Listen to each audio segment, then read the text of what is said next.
તારીખ 20/10/2025ના રાત્રિના સમયે ડભોઈ બોડેલી રોડ પર પણસોલી સીમમાં મિરાજ ડ્રાયમિક્સ પ્રાઇવેટ લિમિટેડ કંપની ખાતે એશિયન પેઇન્ટ્સ કંપનીના ₹100 તથા ₹45ની કૂપનો 3,92,977 નંગની ચોરી થયેલ, જેને શોધવા પોલીસે human sources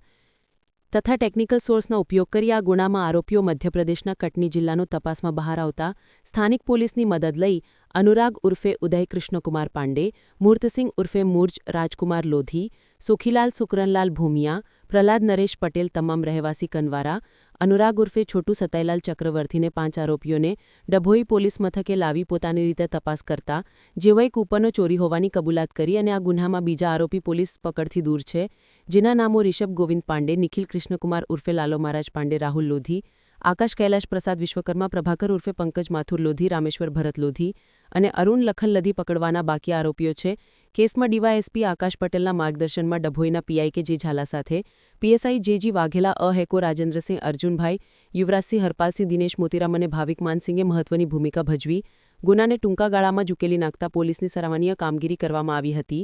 report Fazal Razak, Khatri, Dabhoi.